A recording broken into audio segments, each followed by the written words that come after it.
Hello दोस्तों, आज हम आए हैं गंगा किनारे कानपुर में। इसको बोलते हैं गंगा बैराज। और ये जो आप पीछे देख रहे हैं सारा का सारा जो दृश्य है, ये दृश्य है हमारे जो मछुआरे भाई हैं उनका है। ये यहाँ पे आते हैं और रोज़ जो है मछली पकड़ते हैं। अभी आप देख सकते हैं मछली पकड़ भी रहे हैं। कुछ मछुआरे भाई है जो पकड़ रहे हैं मछलियाँ। और नाव जो आप देख सकते हैं तैर रही हैं इसके गंगा के किनारे। और इधर भी देखिए, यहाँ पे यात्री भी आते हैं, श्रद्धालु आते हैं और वो यहाँ पर घूमने के लिए आते हैं, गंगा विहार के लिए आते हैं। ये नाव जो है उनके लिए लगाई गई हैं। और मैं आपको बता दूं कि यहाँ पे एक यात्री का जो किराया पड़ता है वो 50 रुपये पड़ता है। और यहाँ पे देख सकते हैं कुछ कपल्स, लव बर्ड्स भी यहाँ पर आते हैं इस खूबसूरत नज़ारे का लुत्फ़ उठाने के लिए। और जो इधर पीछे आप लोग देख रहे हैं सब का सब, इधर जो आपको ये पूरी बाढ़ दिखाई दे रही है, ये सब यहाँ पे खेती होती है गंगा के किनारे। कुछ किसान भाई है जो यहाँ पे खीरा, ककड़ी, तरबूज ये सब फसल उगाते हैं। मैं आपको लेके चलता हूँ अब अपने किसान भाइयों के पास। इससे पहले भी हम एक अपना वीडियो बना चुके हैं जो किसानों की खेती के ऊपर, उनकी परेशानी के ऊपर हमने पहले बनाया था। और आज हम फिर से आपको लेके चलते हैं। आइए आपको दिखाता हूँ यहाँ गंगा के किनारे किसानों की खेती करने का तरीका और उनका खेती करने का जो तरीका है, क्या उनका क्या लागत है, क्या उसका आउटपुट है, ये सब हम आज आपको दिखाएँगे। आइए चलते हैं। और दोस्तों देखिए, हम ये आप पहुंच गए हैं यहाँ पर गंगा किनारे बैराज पे। देखिए ये खेती, यहाँ पे खेती हो रही है। किसान भाई हैं जो अपनी खेती यहाँ पे उगा रहे हैं। यहाँ पे इन्होंने ये फसल में खीरा, ककड़ी ये सब चीज़ बो रखी हैं। और ये दूर तक पूरा आप देख सकते हैं, जहाँ तक आपको हरियाली दिख रही है, ये सब का सब यहाँ पे फसल उगी हुई है। आइए बात करते हैं यहाँ के किसान भाइयों से कि क्या क्या उनकी दिक्कतें हैं, क्या क्या मुसीबतें हैं, उनको कैसे यहाँ काम करना पड़ता है, क्या उसका उनको कितना उसका फल इनको मिलता है। आइए दोस्तों, किसानों के पास उनके खेत में चलते हैं अंदर की तरफ और दिखाते हैं कि कैसे कैसे खेती यहाँ पे ये लोग कर रहे हैं, क्या इनका तरीका है, क्या इनकी मुसीबत है। अरे चाचा नमस्कार, कैसे हैं? पहचाने हो के नहीं हैं? हाँ, आज ये देखिए, हम आपको यहाँ पे दिखाना चाहेंगे कि जो यहाँ पे किसान लोग हैं वो कितनी मेहनत कर रहे हैं। और ये यहाँ पे खीरे की फसल उगाई जा रही है। ये इन्होंने आज इसको खीरे को तोड़ के यहाँ पे इकट्ठा किया हुआ है, इसको है मंडी भेजने के लिए। और मैं इधर दिखाना चाहूँगा आपको कि देखिए सब फसल लगी है। इससे पहले भी हम एक बार यहाँ आए थे, तब अंकल जी जो है इसको इन्होंने इस पर बीज रोपा था और इसमें सिंचाई कर रहे थे और तब इस फसल को तैयार किया जा रहा था। अब दोस्तों ये फसल तैयार हो चुकी है और इसमें से फल भी आना स्टार्ट हो गया है और इनको ये मंडी भी भेजना इन्होंने स्टार्ट कर दिया है। देखिए चारों तरफ पर दूर तक, यहाँ फिर उधर दूसरे किसान हैं, सब लोग जो है उनका यही खेती का काम है। और देखिए हम आपको दिखाते हैं, ये देखिए खीरे लगे हुए हैं यहाँ पर।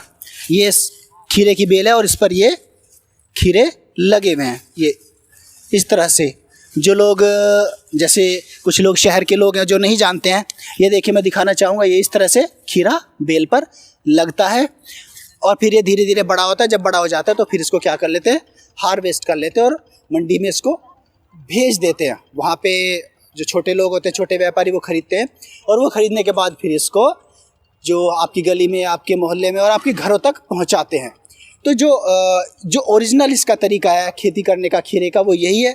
अभी हम अंकल जी से बात करेंगे, उनसे और जानेंगे कि किस तरह से इस खेती को उगाया जाता है, क्या इसका तरीका है, क्या इसकी लागत है, कितना इसमें मेहनत करनी पड़ती है और फिर कैसे इसको हार्वेस्ट करके पहुंचाते हैं मंडी और उसमें क्या क्या दिक्कतें आती हैं। आइए अंकल जी से बात करते हैं, जानते हैं उनसे इसके बारे में। गए हैं जो यहाँ के किसान हैं खेतों के, इनका नाम हम जानना चाहेंगे। अंकल जी क्या नाम है आपका? अशोक। अंकल जी का नाम है अशोक। तो अंकल जी आप ये जो खीरे की खेती कर रहे हैं, आप इसे किस महीने में लगाते हैं, किस महीने में फसल ये लगाई जाती है? ये लगाई जाती है करवन के पहले से। लगभग कौन सा महीना रहा होगा? दिवाली नवंबर। दिवाली के टाइम पे फसल लगाई जाती है। तो नवंबर के महीने में दिवाली आती है तो तब ये फसल लगाई जाती है। और इसमें कितने दिन की ये फसल होती है अंकल जी? ये बहुत ज़्यादा, ये था 1 महीना 1.5 महीना बस। ये 1-1.5 महीने की फसल होती है और इसमें जो लागत आती है, अब दोस्तों आप अंदाज़ा लगा सकते हैं कि नवंबर के महीने में ये लगाई जाती है और 1 महीने की फसल होती है। मान के चलिए कि मार्च के आधे से लेके अप्रैल के आधे तक, यानी कि अगर आप माने तो लगभग 4 महीने तो इसकी मेहनत में लग जाते हैं और फिर उसमें फसल मिलती है केवल 1 महीने की, जिसमें इसमें काफ़ी नुकसान भी होता है। अंकल जी, इसमें नुकसान किस तरह का होता है? नुकसान इस तरीके से हो रहा, आपकी ये जो त्यौहार पड़ गए हैं तो ये बोरी बिकती रही रहा 400 की 500 की जा रही रहा, तो अब जा रही है 200 की 250 की जा रही है बोरी। अच्छा, कोई फसल में क्या कीड़ा वगैरह भी लग जाता है कुछ? हाँ, कीड़ा भी लग जाते हैं। तो उसको कीड़े के मारने के लिए आप क्या करते हैं? दवा लाते हैं। दवा कौन कौन सी दवाई आप यूज़ करते हैं? हमारे देखने वालों को आप बताइए ज़रा। बता। अच्छा, नाम नहीं पता है। देखिए अंकल जी को नाम तो नहीं पता है, क्योंकि आप जानते हैं कि देश का किसान उतना एजुकेटेड नहीं है। उसी वजह से जो ये बैठे हुए व्यापारी लोग हैं, बड़े व्यापारी लोग हैं जो मंडी में बैठे रहते हैं, वो किसानों का शोषण कर लेते हैं, क्योंकि वो जानते हैं इनको पता तो कुछ है नहीं क्या रेट चल रहा है। बहुत भोले भाले किसान हैं हमारे देश के, जो बेचारे इतनी मेहनत करते हैं, पसीना बहाते हैं, वो जानते भी नहीं कि कितनी मेहनत उन्होंने कर दी है और क्या इसकी लागत होनी चाहिए। वो सिर्फ इतना जानते हैं कि इंसानों के लिए चीज़ उगाई जा रही है और उसमें उनको मेहनत करनी है। इन लोगों का पैसे से कोई संबंध नहीं होता है, ये मानवता के लिए अपनी मेहनत करते हैं। अंकल जी, अब जो जैसे कि अप्रैल चल रहा है, तो अभी ये फसल कितने दिन और चलने वाली है? ये बहुत ज़्यादा 20 दिन चलेगी। अच्छा अंकल जी, जैसे इस बार आपको क्या लग रहा है? इस बार आपको पिछले साल की तरह नुकसान होगा या कुछ आपको इस बार कुछ फ़ायदा होगा? आपकी ये फायदा नहीं दिखाई दे रहा। अच्छा, किसी भी तरह का फ़ायदा नहीं है, इनके नुकसान है। फरती भी नहीं ना। अच्छा, तो माल निखर ही नहीं रहा। बताओ, इतने में ये तोड़ा एमा तोड़ा, इतना माल निखरा है बस। बस। अरे, इस बार जो पैदावार है फसल की, वो पैदावार भी कम है। एक तरीके से मजदूरी भी नहीं निखर रही है इनके। आप देख सकते हैं कि पिछले साल की तुलना में इस बार जो पैदावार है वो बहुत कम है। अब देखिए, पूरा परिवार लगा हुआ है, अंकल जी लगे हुए हैं, उनके बेटे लगे हुए हैं, आंटी जी लगी हुई हैं, पूरा का पूरा फैमिली इस व्यवसाय में लगा है। अगर आप एक छोटी सी बात भी देख ले, बहुत अगर मजदूरी भी आप देखें तो 350, 400, 500 रुपये चल रहा है। यानी कि मायने में देखें तो 3-4 लोग हैं, 15 से 2000 रुपये पर डे का मजदूरी पड़ता है। लेकिन जहाँ पे आप ये फसल को देख रहे हैं तो ये 15 से 2000 का होगा भी नहीं। और देखिए, ये उतरता है लगभग कितने दिन में उतर जाती है फसल? ये उतर जाती दूसरे तीसरे दिन उतरती। दूसरे तीसरे दिन ये फसल उतरती है और ये फसल 1000 रुपये की भी नहीं बैठती। अगर आप 500 रुपये की भी मजदूरी लगाए तो 4 लोगों का 2000 के हिसाब से 3 दिन का आप 6000 रुपये बैठता है। लेकिन इन लोगों को उतना भी नहीं मिल पाता है। अंकल जी, अब जो जिस तरह से आपने फसल लगाई है, अब आपको लग रहा है कि मतलब उतना बेनिफिट नहीं हो पा रहा है, तो अब इसके बाद आप कौन सी फसल करेंगे? अब इसमें कोई फसल नहीं होगी, इसके बाद खत्म है सब। ये खेत बंजर रहेगा अब नवंबर तक? रेती है। अच्छा, रेती मतलब ये बंजर रहेगी, इसमें कोई फसल आप नहीं उगाएंगे। तो फिर अंकल जी, आपका परिवार है, इतनी महंगाई है, फिर किस तरह से आपका मतलब भरण पोषण चलता है? अब जैसे उल्टा सीधा चलता है वो।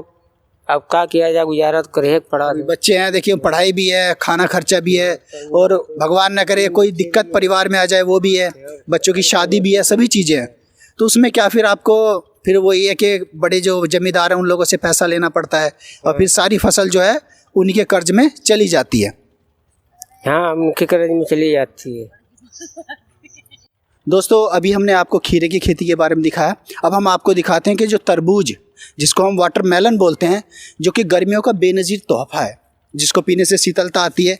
ये देखिए, ये सब यहाँ पे तरबूज लगे हुए हैं। अब ये बहुत छोटे छोटे हैं, अब इनका साइज़ बढ़ेगा और ये बढ़कर बहुत बड़ा हो जाएगा, जैसे आपने आमतौर पर मार्केट में देखा होगा। ये देखिए, ये सब तरबूज लगे हैं इधर, ये छोटे छोटे तरबूज हैं। देखिए, छोटे छोटे तरबूज लगे हैं, ये इस तरह से ये तरबूज यहाँ पे लगे हुए हैं। ये देखिएगा, ये बेल है तरबूज की और उस पर तरबूज आने अब स्टार्ट हो गए हैं। और उधर की तरफ ये सब्जी लगी हुई है, जिसको हम सीताफल बोलते हैं, और उस तरह का एक कद्दू वो लगा हुआ है। और इधर ये मैं देखिए दिखाना चाहूँगा किसानों का जीवन कितना निम्न स्तर का है, कितना अपने जीवन को कितना सादा करके ये लोग जीते हैं कि कोई चाह नहीं है, बस परिवार पलता रहे, बच्चे खुशी रहें, परिवार में हंसी खुशी रहे, परिवार आगे बढ़ता रहे। किसी की तरह की राजनीति, किसी तरह की कोई इनको इच्छा नहीं होती है। बस अपना जीवन एक सादगी तरीके से शांति से चलता रहे, कोई किसी तरह की उठा फटक ना हो, बस यही ये लोग चाहते हैं। देखिए मैं दिखाना चाहूँगा ये यहाँ के किसानों का जीवन। देखिए एकदम सादा, ये इनका ये नलकूप का सिस्टम लगा है यहाँ पे, 12 ये लोग चलाते हैं। और देखिए यहाँ पे ये इनका, जहाँ ये रात दिन रहते हैं अपनी जान को खतरे में डालकर, अपनी जान को जोखिम में डालकर, क्योंकि दोस्तों जंगल है, कुछ भी हो सकता है। जंगल में कई तरह के हानिकारक खतरनाक फेरोसियस एनिमल्स रहते हैं, सांप है, बिच्छू है, जो इंसान के जीवन के लिए घातक है। ये देखिए यहीं पे इनका बिस्तर है, सब लगा हुआ है, कपड़े सब यहीं लगे हुए, चूल्हा बर्तन सब यहीं पे अपना खाना बनाते हैं और अपने परिवार का भरण पोषण करते हैं और खेती में अपना ध्यान देते हैं। हम लोगों के लिए खेती उगाते हैं, अपने लिए नहीं है। ये सब हम लोगों के लिए किया जा रहा है ताकि हम लोग आसानी से इस चीज़ को प्राप्त कर लेते हैं। दोस्तों हम लोग मार्केट में जाते हैं, इन चीज़ों का सौदा करते हैं। अब किसान को देखिए, वो कोई सौदा नहीं करता, वो अपनी फसल को बेच देता है, क्योंकि उसको इंसानियत के लिए वो उसने उगाई है और उसको इंसानियत के लिए वो बेचता है। और दोस्तों ये देखिए कितना अच्छा, कितना सुंदर, मनोहर, रमणीक यहाँ का नज़ारा है खेती का। ये सब दूर दूर तक खेती हो रही है, सब किसान भाइयों ने अपनी झोंपड़ी डाली हुई है यहाँ पे। और इतना सुंदर ये नज़ारा है दोस्तों, जिसे देखकर इंसान का मन एकदम प्रफुल्लित हो जाता है, खुश हो जाता है, आत्मविभोर हो जाता है इंसान। इतना सुंदर नज़ारा ये आपको किसी वाटर पार्क में नहीं मिलेगा, शहर के किसी पोल्यूटेड पार्क में नहीं मिलेगा। ये नेचुरल व्यू है दोस्तों। यहाँ पे आप आएंगे, आपका मन अपने स्वतः ही इतना खुश हो जाएगा कि आपकी अंतरात्मा बोल पड़ेगी कि वाह क्या दृश्य है।